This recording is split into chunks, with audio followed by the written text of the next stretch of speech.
Olá, seja muito bem-vindo. Hoje a gente vai mergulhar fundo em uma das estratégias mais inteligentes para globalizar uma carteira de investimentos: o uso de ETFs para ter acesso de um jeito simples às maiores empresas do mundo. Vamos lá! Essa pergunta, no fundo, é o que tira o sono de muito investidor aqui no Brasil, né? De um lado, a gente vê a nossa moeda perdendo poder de compra. Do outro, um mundo de oportunidades lá fora. Então, proteger o patrimônio e, ao mesmo tempo, participar do crescimento global não é só uma boa ideia, é fundamental. E é exatamente como fazer isso que a gente vai desvendar agora. Para organizar nossa conversa, a gente dividiu essa aula em 5 tópicos bem diretos. Primeiro, o que são esses tais de ETFs? Depois, por que vale a pena investir lá fora? Vamos ver os dois principais caminhos para dolarizar o patrimônio, a diferença crucial entre um ETF americano e um irlandês, e, para fechar, como ficam os impostos com as novas regras. Ok, vamos começar pelo começo, pelo básico. O que é um ETF? A sigla pode até assustar um pouco, mas a ideia por trás é simplesmente genial. E é muito mais simples do que parece. A definição técnica é essa que está na tela. Um ETF é basicamente um pacotão de investimentos que é negociado na bolsa como se fosse uma ação qualquer. Sabe, você compra e vende uma cota de ETF do mesmo jeito que compraria uma ação da Petrobras. A mágica está no que vem dentro desse pacote. E essa analogia da cesta é perfeita. Pensa só, ao comprar uma única cota de um ETF global, como o VT, você não está comprando uma empresa. Está comprando uma cesta que já vem com pedacinhos de mais de 9.000 empresas no mundo todo. É diversificação máxima com um único clique. Simples assim. Certo. Agora que a gente já sabe o que é a ferramenta, a pergunta de $1 milhão é: por que usar essa ferramenta para tirar o dinheiro do Brasil? Bom, as vantagens são enormes e vão muito além do que a maioria das pessoas imagina. Olha só que interessante. Primeiro, a diversificação é de verdade, é global. Segundo, o patrimônio fica em moeda forte, em dólar, o que serve como um seguro contra a desvalorização do real. Além disso, a gente passa a ter acesso a setores que mal existem aqui na nossa bolsa, como inteligência artificial, biotecnologia e o principal, os custos são absurdamente mais baixos e a liquidez é a maior do planeta.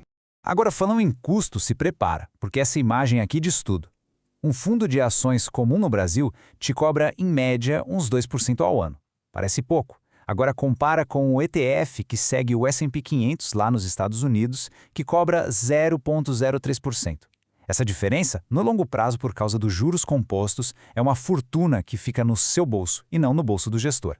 Ok, a essa altura já deve estar claro que investir fora é um excelente negócio. Mas como? Na prática, como se faz isso? Basicamente, existem dois caminhos principais. Cada um tem seus prós e contras. Vamos analisar. O primeiro caminho é o mais cômodo, digamos assim. É via B3, a nossa bolsa, comprando BDRs de ETFs, tipo o famoso IVVB11. É fácil, em reais, na sua corretora de sempre. O segundo caminho é um pouco mais elaborado, mas muito mais poderoso. Abrir conta direto numa corretora internacional. Aí, o investimento é em dólar, você é dono do ativo de verdade e o cardápio de opções, são milhares de ETFs. É outro nível de jogo. E para quem escolhe esse segundo caminho, o da corretora internacional tem um detalhe técnico, mas que faz uma diferença brutal. É uma dica de ouro que envolve o planejamento do futuro e do legado, a nacionalidade do seu ETF. E a resposta para essa pergunta é um sonoro sim, importa. E como importa? O país onde o fundo do ETF está registrado, se é nos Estados Unidos ou na Irlanda, por exemplo, muda completamente o cenário dos impostos e, principalmente, da herança. E essa tabela aqui resume tudo de forma brilhante. Olha só, nos ETFs americanos, os dividendos que você recebe já vêm com um desconto de 30% de imposto na fonte. Já nos irlandeses, por causa de um acordo tributário, essa mordida cai para 15%. Mas a cereja do bolo, a grande virada de chave, é o imposto sobre herança. Investimentos acima de $60 mil nos Estados Unidos podem ser taxados em até 40% na sucessão. Já os ETFs domiciliados na Irlanda, isentos. Isso mesmo, isentos. É uma proteção gigantesca para o patrimônio da família. E para fechar nosso quebra-cabeça, a gente precisa entender como declarar tudo isso aqui no Brasil para a Receita Federal. E a notícia é ótima. Uma lei recente veio para simplificar e muito a vida de quem investe lá fora.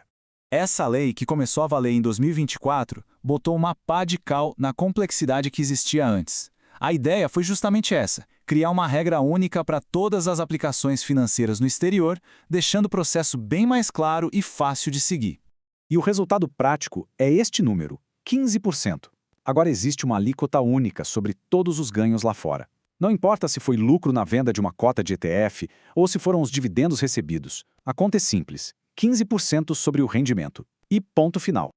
Então, resumindo a ópera, acabou aquela obrigação de gerar DARF todo mês. Agora, o acerto de contas com o leão é feito só uma vez por ano, lá na declaração de ajuste anual. E tem mais. Agora, a lei permite compensar prejuízos de um ativo com lucros de outro, o que é muito mais justo e inteligente. Então, a grande conclusão que a gente chega é que aquele muro que separava o investidor comum do mercado global, bom, esse muro caiu. A tecnologia, as novas regras, tudo isso tornou a internacionalização da carteira algo totalmente acessível e não mais um privilégio de poucos.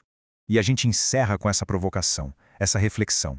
Vale a pena olhar para o próprio portfólio e se perguntar: ele está realmente pronto para o futuro? Ele está protegido e posicionado para as oportunidades de uma economia que não tem mais fronteiras? A resposta para essa pergunta pode ser o que vai definir o futuro do seu patrimônio.